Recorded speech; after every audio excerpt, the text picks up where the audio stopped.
Welcome back to Maria. I'm your host, Maria Cardona. I'm here with my co-host, CHRISTINA Haley, and we're going to welcome Priscilla Gonzalez, who's the campaign director at Mijente. She also serves as a board member for Change the NYPD.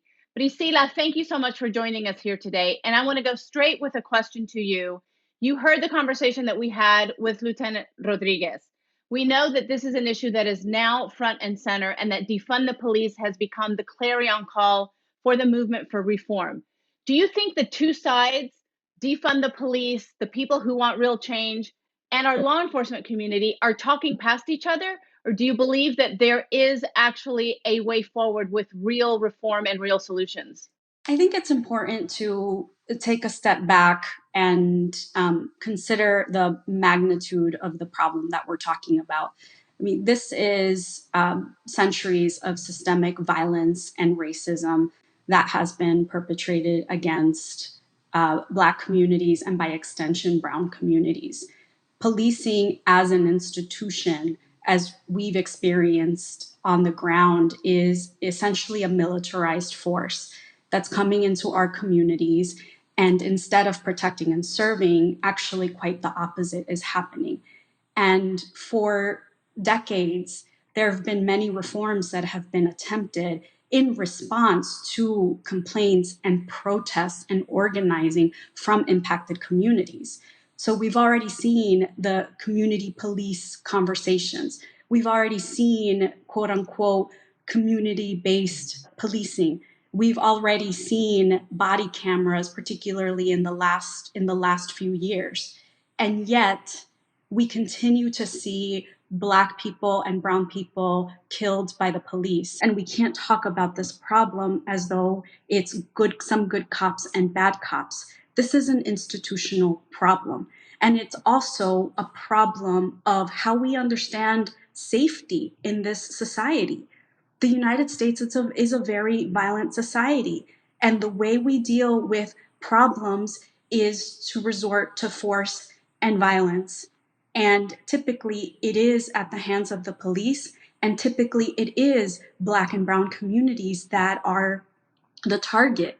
And so when we talk about defunding the police, that the demand that has gained, thankfully, so much traction, actually, it's not a new demand. It's a demand that folks on the ground have been clamoring for years, because we know that if police departments have less resources, then that means that police have less power over our communities.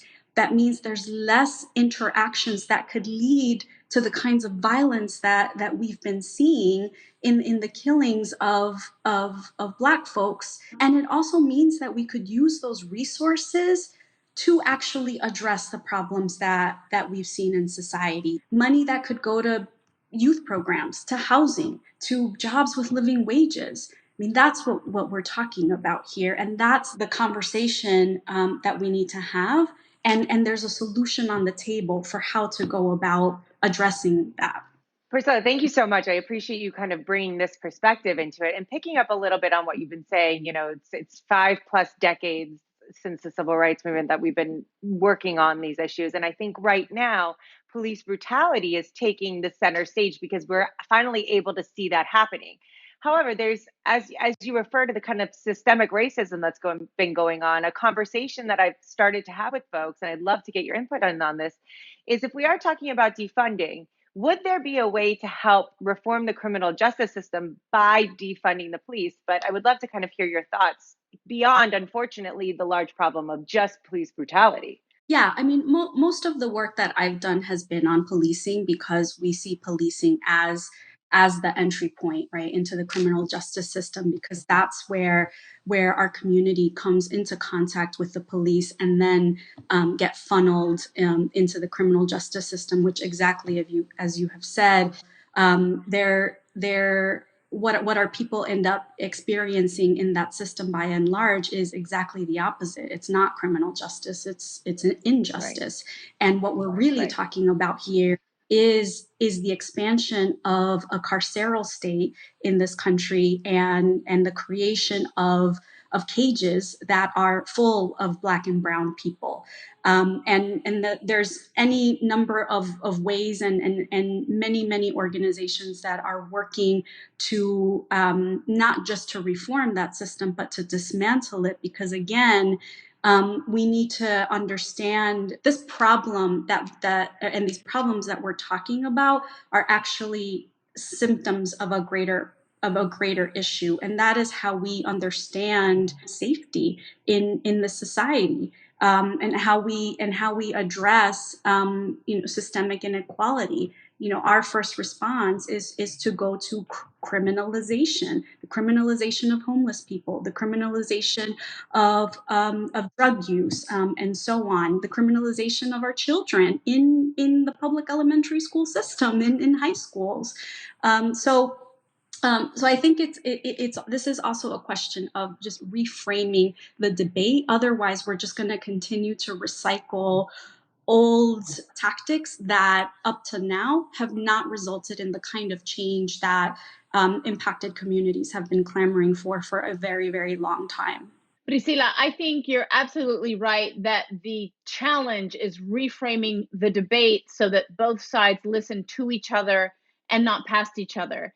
And I'll tell you, one of the challenges that the movement to defund the police has is for a lot of people who have not been part of our communities, when they hear defund the police, they hear clamor for get rid of law enforcement, get rid of police officers, and they are able to paint the movement as wanting anarchy. Tell us, what is the real message to people who are outside of our communities who need to understand what the community is really asking for? Yeah, so let's take a step back and let's look at safe, quote unquote, safe communities. There isn't an abundant presence of police. There's quality education, there's quality healthcare, there's good paying jobs. There's the kinds of things that make for and contribute to thriving communities. Those of us who are calling to defund the police and working actively to make that a reality, to reduce policing budgets, are very clear that the police are not going to disappear tomorrow. But we do want to be on a path to one day not have to need police.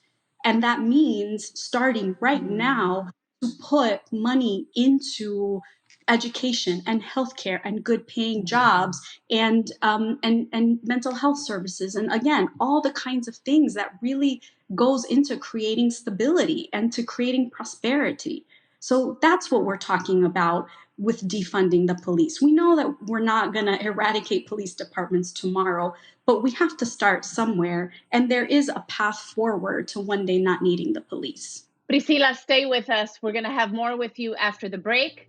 Stay with us. This is Maria. You're back on Maria. I'm your host, Maria Cardona, and I'm here with my co-host, Cristina Carrica Haley, who has a question for our guest, Priscilla Gonzalez, Campaigns Director of Mijente. Priscilla, I loved how you started to kind of go into the explanation of what defund the police really means. And I will admit, I was one that was kind of taken back by the initial defund the police messaging, thinking I couldn't imagine a world where we go from police to no police. Whether that's right or wrong, I just couldn't understand. But as you're kind of explaining this and helping us walk through, I think you referenced it a little bit, but what we keep hearing is, we've been defunding public education for decades. We've been defunding public health care for decades. And so I think I'd love to just hear a little bit more what the movement really, really, really wants to accomplish and how we can be better allies in helping it. Let's look at the immediate context of the COVID-19 pandemic and how we have seen systemic issues exposed, how Black and brown communities in particular have been disproportionately impacted. It's our people who are concentrated in low-wage work where there's high exposure, which is both in terms of our people's health, but also in terms of the economy. And that, it's our people who've been facing the massive layoffs when we shut down. And then we're having to be, we're having to figure out, how to make rent. So those are the kinds of things that right now, the demand to defund the police actually, that's a problem that we're well poised to address right now, because when the question is posed, well, how are we gonna be able to expand the social safety nets so that our people are health and safe in the middle of a pandemic? Well, here's a solution. Take New York City, $6 billion budget for the New York City Police Department. So let's reduce the budget and let's get our people safe in this pandemic. Priscilla, when we talk about defund the police, other movements come to mind, like abolish ICE. Do you see similarities between the two, both in the challenges of getting a real message through and a path to a solution, or do you think the two are different?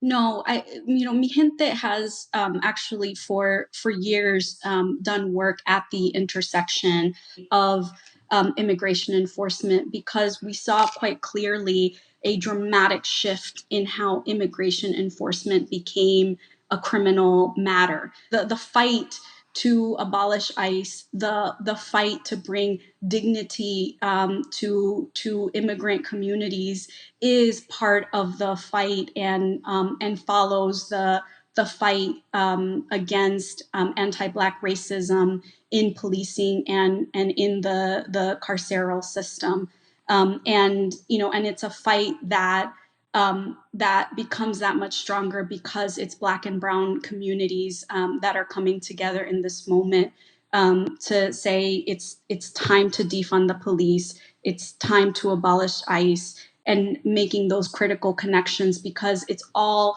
part and parcel of how Black and Brown communities in this country have been essentially criminalized. And now is the time to stop that, and reshift and put the country back on a different path that actually works towards the dignity and the health, safety, and stability of all communities, not just some communities. That's wonderful. And I'd love to touch on that a little bit. I think it's a learning process for a lot of folks. So I'd love to hear from you. What does abolish ICE actually mean? This is a moment, again, to reimagine what safety looks like, to reimagine what dignity looks like. ICE, as an agency, was created post 9/11.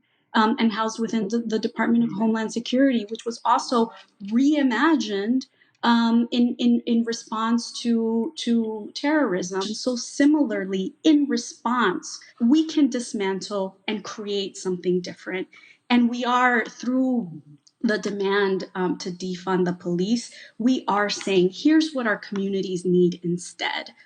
So that's really what we're talking about here, is that we can, just like we can create agencies, we can dismantle them when we see that they've created the opposite of supposedly their purported intention. Priscilla, you keep saying a word that I love, because it's one that I think our leaders should adopt and try to use, and that is reimagining. That means that we need to get creative with our solutions. That means that we need to think outside the box. And I think part of what will help us do that, and I want to ask you this to see if you agree, is that our generation of Latinos, as you know, we are younger than the overall mainstream generation. And the younger you are, the less racist, the less bigotry, the less xenophobia I think you have, because of the way that you've been brought up in such a multicultural society. So I see my young kids, for example, and they have no question in their mind that they're Black classmates, Muslim classmates, they're Latino. So, of course, they're Latino classmates, they're undocumented classmates, they're LGBT classmates, they're trans classmates are just like them. So, when you look at our younger generations, Priscilla, does that give you hope? Or do you still think that they are going to go through the same exact struggles that we had to go through and are going through? There is so much hope in this generation. And I certainly have been energized by the masses of people that are responding to the calls to action. And I also want to credit those who came before us, because the reason in part that today's generation is so much more advanced, is in great debt to the many, many decades of organizing that has happened to both create cultural change so that there is a more inclusive and accepting society, but also to create, the kind of change that we saw, in the civil rights movement and every other movement that has come after that. So there's certainly a lot of hope right now, and there's also a lot of work to do, and that's what we have to keep doing. So much to learn from each other by speaking to one another. So thank you for speaking to us today, Priscilla. Don't go away. We'll be back with more on Maria.